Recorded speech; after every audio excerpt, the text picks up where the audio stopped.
Welcome to another Black Lodge Publishing presentation. I'd like to give a presentation and welcome everybody to a short look into the work of Dr. John Dee and Edward Kelley. That is the magic of John Dee and Edward Kelley. So the talk will basically be in two sections, two parts. Let's begin by decoding Henry Gillard Glendoney's John Dee, who stands before Queen Elizabeth I. This is a late Victorian oil from the Wellcome collection, which was on display a few years ago at the Dee exhibitions in London, and I'm not sure whether it also featured in the Edinburgh exhibition as well. One presumes that there isn't much going on here, just Dee demonstrating some nice indoor fireworks. But now, with the aid of X-ray, the painting reveals much more that was eventually painted over by Glendoney. The hidden bits show a circle of skulls and several alchemical vessels, and possibly even Edward Kelley himself, who is given a more prominent role in the work before it was painted over by Glendoney. But what was, or why was Kelley painted over? As I reveal in my Kelley book, Kelley had been described by A.F. Pollard, who was an important Tudor historian of the 19th century, as a notorious necromancer, and as such features in Pollard's 12 Bad Men of England. That's perhaps the reason that Glendoney painted over Dee's magic and Kelley, was the fact that the two men were not accepted by Victorian society. So therein lies a problem. Let's go back in time.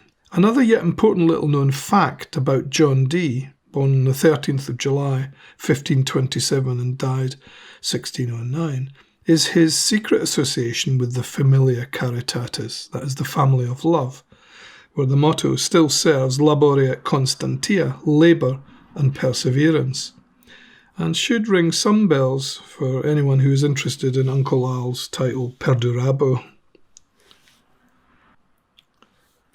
As we know, Dee was an avid collector of occult, mathematical, geographical and alchemical books, along with other esoteric ephemera and paraphernalia, thus making him a true 16th century polyglot and indeed magi. Dee's diary entry at Mortlake for 1582 mentions his first meeting with Kelley. It says March the 9th, Friday at dinner time, Mr. Clarkson and Mr. Talbot. Kelley is introduced to Dee as one Mr. Talbot, originally, as I believe, to be employed for alchemical work. For Dee, who had recently returned from abroad, had with him much alchemical equipment and was indeed keen to employ the services of Kelley. But, as we know, Dee would use Kelley more particularly as his scryer. So, let the magic in the alchemy begin. Dee had originally hid his more dangerous magic books in a large cedar chest, later to be discovered in 1662. The works were subsequently bequeathed to the British Library by Elias Ashmole. They detail three very important periods in Dee's magical development. The first period, in the Heptarchia Mystica, 1582, this mentions the ring, magical ring, lamen, table. These also were used in Enochian magic. The second period, 1583, with his book Liber Luagath, the Book of Enoch, mentions the angelic alphabet. And the third period was in the use from that book of the later so-called Enochian watchtowers and tablets and other Skrying ephemera used to engage the ethers. The great table would become the 4 watchtowers, and the tablets that were used by the likes of the Golden Dawn and partly by Crowley deserve further discussion, which I'll probably leave for another time. So the question is, what was Dee up to? Well, simply, he was engaging our aura consurgens, the rising dawn, using symbolic opposites, by conjunctio oppositorium, by joining opposites, very mathematical, geometrical, magical and alchemical, but altogether it reveals that of a single purpose. Dee was beginning to magically decode that which is normally hidden. That is, through working with iconography, attributes, metaphors, similes, symbols, allegories, colours, numbers, shapes and alphabets, and through which he would seek the underlying roots of the cosmos and the axis mundi. His first masterwork was in writing the Monas Hieroglyphica, HM, but this was not published till 1564. And then the TFR, the True and Faithful Relations, which features the Skrying episodes with Kelley, and which under angelic oath would also lead to the swapping of wives. The events are recorded between 1583 to 87, but not published until 1659. So, what was the purpose of TFR? Well, it is actually written, as we say, on the box itself. It says, tending, had it succeeded, to a general alteration of most states and kingdoms in the world. Such a grand title. One might therefore ask, so what was Dee's magic part all about? He was in fact accessing dynamis and energia, powers and energies within the cosmos. And so, one might also ask, where did the praxis originate? No time for a lengthy history lesson here. Yet, we should nonetheless recognise that similar types of methodology can be found in the likes of Merkava mysticism, the Book of Enoch, and Ezekiel's tetramorphs, and also in the more ancient magical and mystical use of the Egyptian Mehen and Ophidian current, or the rod that connects the cosmos, or such, by utilising the Hermetic spheres in order to connect bodies on the earth, much like a neural network of pathways. But this time one activates the system through certain occult energies, and as such by dislimbing through the veil of the horns of Amenti in the west, much like that described while Skrying. Dee's particular methodology involved the construction and deconstruction of his symbolic monas, and wherein he demonstrates a close affinity between creation, number, letter, magic, and indeed alchemical praxis, transmutation. Dee thus conceptualizes the cosmos into what we might term a hypercube, and that of a double tetrahedron, seen, developed in the more ancient cube, or from the more ancient cube of light or space, a system which is also described in the Sefer Yetzirah using numbers, letters, and geometry, for the creation of such as a golem. Obviously, Dee's system develops into something entirely different. Dee refers to the most secret mysteries of this physical analysis. For in his Theorema 18, many fail to recognise that the secret is that of the descent into corporeality and heliocentricity of the whole matter. The alchemical movement is suggested by the egg shape accompanying the Theorema, which shows the soul, Lar, or the sun, holding centre stage, that is within corporeality, within the physical. The influence from the Hermetic spheres reflect a downward tending process, much like the Psyche and Nous, the soul and the mind's descent or katabasis into and then return anabasis from corporeality, from the body or the earth. Dee therefore seeks an alchemical solution to the psyche nous, the soul and the mind, within matter. Compare Jung's God in matter.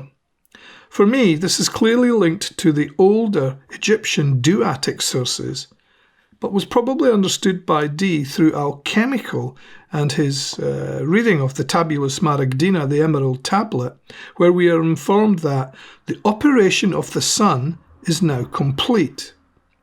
Compare the great Ba of Ra and the resurrection of Kefra in the East, in the Amduat and in the Book of Gates, where the sun can be seen being lifted as the soul is rejuvenated in the morning.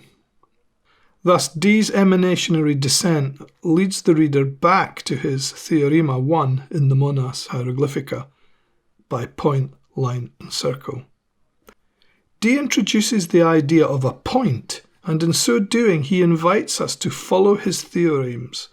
He equates the point to a point of light, or a spark of consciousness. Dee's theorems refer to energy transformations. Compare the quantum field theory, vibrating particle energy. The monad is the beginning of manifestation. It is described as a scintillating light localized to a point. It takes on dimensionality by becoming a stream or infinite flow of points, thus giving us a line, the first dimension. An infinite flow of lines gives us a plane, or the second dimension. The circle, the most perfect figure in plane geometry, can't be defined without either one or two. Thus, Dee's system is emanationary in form, had the manifestation of Nuit, the dot within the circle. All of this sounds familiar. Had Dee, for example, read the Sefer Yetzirah, or even the Zohar? The system is similar to the Ari, Isaac Lurie's later doctrine of Tzimtzum, or whatever term Dee himself might have used.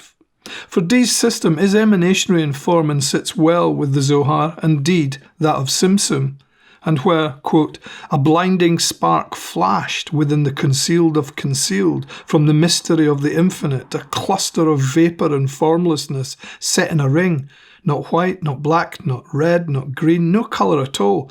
When a band spanned, it yielded radiant colours. Deep within the spark gushed a flow, imbuing colours below, concealed within the concealed of the mystery of the infinite. In this, one might recognise Dee's first theorema in the hieroglyphic monad by point, line and circle. Therefore, what does Dee mean now the circle becomes a sphere, and so the earth? Dee's light alludes to the fiat lux of Genesis, and thus the creation of all things through light or vibration. Because his theorema states that the middle point can also represent the earth, Dee refers the point or monad, the top of the tetractys or decad, to the earth. That is, it is composed of the monad, the decad, and refers in particular to the 10th Sephirah, Malkuth in Kabbalah. 1 equals 10, 10 equals 1, therefore leading to that of a perfect cyclicity, and hence katabasis anabasis. By point, line and circle. 1. Try drawing out a point away or towards you, and then form a line. And then 2. It is easier to cast shadows. Try creating this. Dee therefore invites us to enter through the liminal in the hieroglyphic monad. But in TFR, this is expressed in reverse by the energia, the energies entering through the shoe stone, and then seemingly Kelley manifesting in the room or the temple various energies and powers in the forms of angels. But entopan, all is one, cyclicity, the process itself is all linked together through the scryer, the shoe stone, the watchtowers, the table, the ring, the magic. Thus, in a holographic universe, all information should theoretically be present in every topos or place, but we don't seem to have any conscious access to it. Access is therefore to be gained through magic, e.g. such as Dee's Enochian system, or by dislimbing and entering through the liminal, that is, into the subconscious realms of the night side, or the Shetet, or At-Cheki, the Chamber of Darkness, e.g. by scrying the limbs of the duat. A useful analogy is to consider Dee's watchtowers like Anticharana, tantric meditational bridge, or more simply like a microchip which allows the processing and downloading of projected information. Something ad extra and ad intra, from without or from within, sic est superius et sic est inferius. That which is above is like that which is below. The information field has to be focused in such a way that it can be received through that of the liminal veil, hence the use of magic number, letter, shape, colour. For example, try starting with projecting tetrahedrals from their points, spin them in different directions, and record your conclusions. Dee and Kelley would part company in 1589, where Madimi had appeared telling Kelley and Dee that, by the will of God, to share all things, and this meant even sharing their wives. Dee and Kelley therefore obeyed. Dee's wife would later conceive Theodore. Dee by then had decided to return to England, whilst Kelley, for alchemical reasons, remained in Bohemia. Elizabeth I would send several messages through Dee imploring Kelley to return to England. She also allowed Dee to continue with his experiments, but when Elizabeth died, James I would no longer permit it, and Dee moved back to Mortlake. In 1609, Dee passed away and was buried, a penniless man, at the place of his birth. Mortlake, however, his memory lives on in our magnum opus, in our great work. There are some important esoteric details missing from the commemorative plaque, and which you can compare Glendoni's later painting over of those more esoteric references to magic, and indeed the alchemy of Kelley. For the second part, we will go back in time and check out Dee and Kelley when they were on good terms, and in particular, the alchemy of Edward Kelley and his adventures in Bohemia. Many thanks, and please subscribe to Black Lodge Publishing. Catch you next time.